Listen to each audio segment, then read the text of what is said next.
अस्सलाम वालेकुम। कैसे हैं आप लोग? उम्मीद करता हूँ खैरियत से होंगे, जहाँ होंगे खुश होंगे। अल्लाह ताला ऐसी खुश रखे, सेहत वाली लंबी उम्र दे, जिंदगी में कभी भी किसी का मोहताज न करे। जितने लोग परेशान हैं अल्लाह ताला उनकी परेशानियां दूर फरमाए। जितने लोग बीमार हैं अल्लाह ताला उन्हें सेहत दे, और जितने लोग अब हम में नहीं रहे अल्लाह ताला उनकी बख्शिश फरमाए। मेरी दुआ है आपके लिए, और मुझे और मेरी फैमिली को भी अपनी दुआओं में याद रखा करें। चलते जी आज की स्टोरीज की तरफ। जैसे कि आपने थंबनेल देख ही लिया होगा कि ये स्टोरी किस बारे में। इसके अलावा भी 3-4 स्टोरीज और हैं जो मैंने मर्ज करके एक वीडियो बना दी है। स्टोरीज सभी बहुत अच्छी हैं, स्टोरीज को लास्ट तक सुनिएगा। खैर, स्टोरी शुरू करने से पहले आयतुल कुर्सी पढ़ लें, अपने आसपास इशार बांध लें, क्योंकि सुना है जब इन मखलूकात का जिक्र होता है तो ये बड़े इंटरेस्ट से आपके करीब आ जाती और अपनी बातें सुनने लगती। चलते अपनी स्टोरी की तरफ। मेरा नाम आतिफ अजीज है और मैं मुंबई से हूँ। ये वाक़या 2013 का है, जब हमारे इलाके से 40 दिन की जमात बनी थी। उस जमात में 11 अफराद शामिल थे और हमारे अमीर साहब मोहम्मद जावेद निहायत ही नेक दिल और परहेजगार शख्सियत के मालिक थे। हमें जो मस्जिद की जिम्मेदारों से मुकाम मिला वो यूतमल था, जो महाराष्ट्र का एक मशहूर कपास काटन का इलाका है। एक पुरामन शहर है जिसमें बहुत से छोटे छोटे गांव आबाद हैं। हमारी जमात के 40 दिन इबादत, तबलीग और दीनी कामों में गुजरे। युतमल के लोग दीनदार और मददगार साबित हुए। यहाँ एक गांव है चक्खल वर्धा, जिसमें मुस्लिम आबाद सिर्फ 40% है। मगर सबसे हैरत अंगेज बात यह है कि पहले यहाँ सिर्फ 3% मुसलमान थे। जमात की दावत और तबलीग से बहुत से लोगों ने इस्लाम कबूल किया, माशाल्लाह।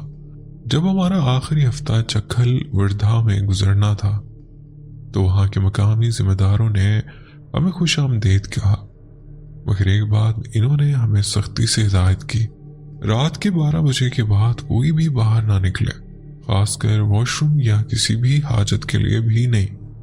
जब हमने उसकी वजह पूछी तो इन्होंने एक रूह को झंझोड़ देने वाला वाकया सुनाया।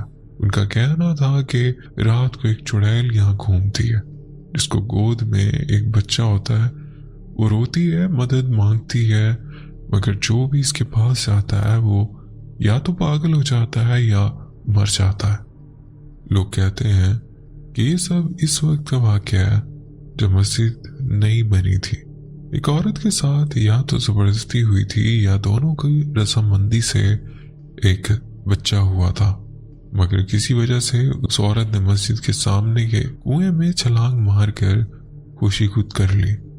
मस्जिद बाद में बनी, मगर उसके सहन में एक 200 साल पुराना बरकत का दरख्त है जो इस मस्जिद की पहचान है। अमीर साहब ने सभी साथियों को इस बात की ताकीद की। जो जमात के एक साथी थे उनके सामने ये बात नहीं आई थी, क्योंकि जब ये सब बताया जा रहा था वो बाजार गए हुए थे। उस रात सभी साथी दिन भर की मसरूफियात के बाद सोने चले गए। करीब 1 बजे के बाद एक औरत के रोने की आवाज सुनाई थी। कभी वो रोती, कभी हंसती, कभी लगता था कि अपने बच्चे को खिला रही है, और कभी बच्चे के रोने की आवाज आती। ओ फतान, वो बज़ाहिर बताने में तो इतना खौफ ना है, लेकिन वो जब अपने बच्चे को खिला रही होती और वो आवाज़ें हमें अंदर सुनाई देती तो रोंगटे खड़े हो जाते। अब्दुर्रहमान जो उस बात से नावाकिफ थे, मदद के जज्बे से उठकर खड़े हुए और देखा कि कुएं के किनारे एक औरत सफ़ेद कपड़ों में बैठी है। उसके लंबे बाल थे और वो अपने बच्चे को खिला रही थी। मस्जिद से कुआं 70-80 मीटर दूर था, इसलिए रात के अंधेरे में बस यही महसूस हो रहा था कि कोई वहां बैठा है। अब्दुर्रहमान धीरे धीरे आगे बढ़ने लगे ताकि साफ साफ दे सकें। जैसे ही इन्होंने आवाज दी वो औरत हंसते हंसते एकदम खामोश हो गई। उनके दिल में एक अजीब सी बेचैनी होने लगी, लेकिन फिर भी वो आगे बढ़ते रहे। इन्होंने कहा, बहन, इतनी रात को यहाँ अकेले मत बैठो, ये जगह महफूज नहीं है। जैसे ही अल्फाज उनके मुंह से निकले वो औरत आहिस्ता से मुड़ी। उसका चेहरा सफेद, आंखें बिल्कुल काली, जैसे खाली गड्ढों। एक बेपनाह वहशत थी इसके चेहरे पर, और फिर वो तेजी से अब्दुर्रहमान की तरफ चलने लगी। वो पल जब जान निकलने लगी عبدالرحمن ایک دم سکتے میں چلے گئے۔ دماغ کسی بھی چیز کو سمجھنے سے قاصر تھا، اور پھر جو انہوں نے دیکھا وہ اور بھی وحشتناک تھا۔ وہ عورت اپنے ہی بچے کو زندہ نکل گئی، پھر وہ تیزی سے ان کی طرف بڑھنے لگی، جیسے کہہ رہی ہو اب تیری باری ہے۔ عبدالرحمن کہتے ہیں کہ اس وقت کوئی بھی دعا یا کلمہ یاد نہیں آ رہا تھا، مگر دل سے بس اللہ کا نام نکلنے لگا۔ جیسے ہی انہوں نے دل سے اللہ اللہ کہنا شروع کیا، وہ چڑیل رک گئی۔ اس نے غصے سے گھورنا شروع کیا، دانت پیسنے لگی جیسے کوئی شدید غصے میں ہو۔ عبدالرحمن نے ہمت جٹائی اور اذان دینا شروع کر دی۔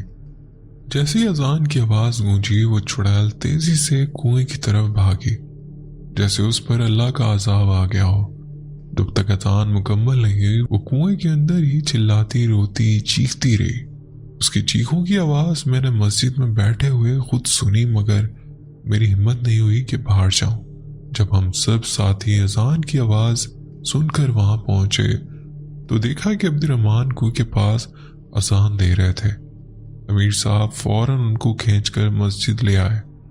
عبدالرحمن نے جب یہ واقعہ تفصیل سے بتایا تو سبھی ساتھیوں کی روح تک لرز گئی۔ یہ واقعہ سبق دیتا ہے کہ اگر کبھی ایسے حالات کا سامنا ہو تو صرف اذان ہی کافی ہے۔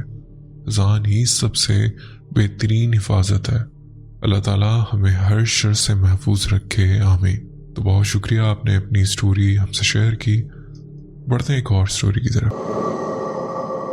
میرا نام مختوم جنید ہے اور میں ملتان سے ہوں۔ میرا تعلق ایک صوفی خاندان سے ہے۔ آج میں آپ کو ایک ایسا واقعہ سنانے جا رہا ہوں جو 2012 میں میرے ساتھ پیش آیا تھا، اور آج بھی جب میں اسے یاد کرتا ہوں تو میری روح کانپ جاتی ہے۔ وہ ایک طوفانی رات تھی۔ ملتان میں تیز آندھی اور بارش ہو رہی تھی، بجلی چلی گئی تھی اور ہر طرف گھپ اندھیرا تھا۔ اچانک مجھے اپنے چچا کے گھر سے عجیب و غریب آوازیں سنائی دینے لگی۔ میں نے سوچا کہ یہ کوئی عام بات نہیں ہو سکتی، اس لیے میں چھت پر چڑھ کر دیکھنے لگا۔ جو ہی میں نے نظر دوڑائی تو میں نے دیکھا کہ کچھ عورتیں ایک لڑکی کو پکڑے ہوئے تھی۔ ان کے ساتھ 4 سے 5 افراد اور بھی تھے جو غصے میں کچھ بول رہے تھے۔ میں اس وقت بچہ تھا، اور چونکہ میں نے فلم بھول بھلیاں دیکھی تھی، اس لیے مجھے لگا کہ شاید یہ بھی ویسا ہی کوئی معاملہ ہے۔ میری تجسس بڑھتی جا رہی تھی، اس لیے میں فوراً اپنے چچا کے گھر پہنچا۔ جیسے ہی میں اندر داخل ہوا تو مجھے پتا چلا کہ وہ سب حقیقت میں کسی عام انسان کی بجائے کسی معفوق الفطرت چیز سے نپٹ رہے تھے۔ وہ لوگ چیخ رہے تھے، ہم اس لیے جائیں، ہم اسے لے جائیں گے، اس نے ہمارے بچے کو مارا ہے۔ میرے چچا جو قرآن پاک کی تلاوت کر رہے تھے مسلسل اس لڑکی پر دم کر رہے تھے۔ وہ لڑکی بے ہوشی کی حالت میں تھی، لیکن اچانک اس نے میری طرف دیکھا اور غصے میں کہا، یہ تیرا بھتیجا ہے نا؟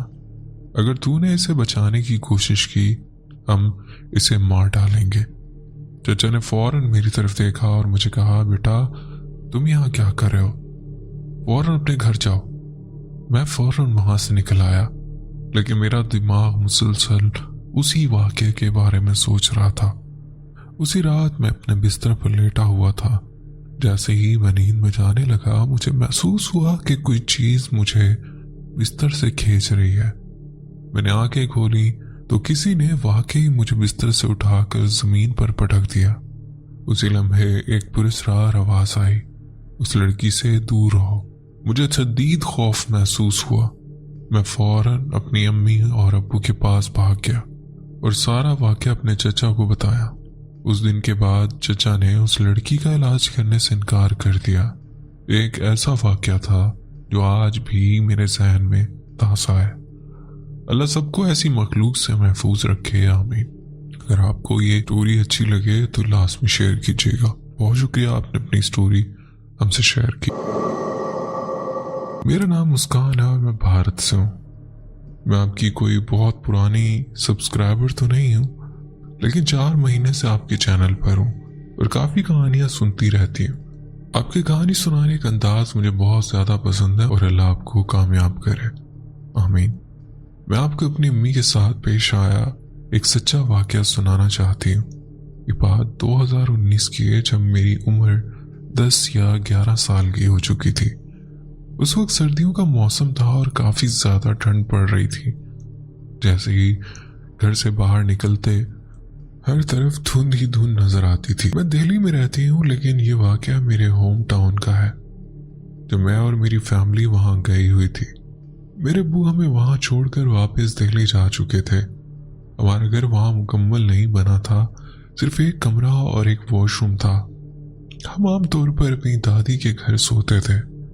मेरे अब्बू के 5 भाई हैं और छोटे नंबर पर मेरे अब्बू हैं।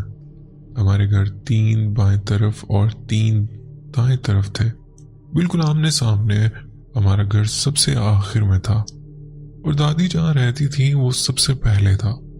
रात के तकरीबन 8 बजे मेरी छोटी बहन, जिसकी उम्र उस वक्त 4 साल थी, अचानक रोने लगी और जिद करने लगी कि मुझे अपने घर जाकर सोना है।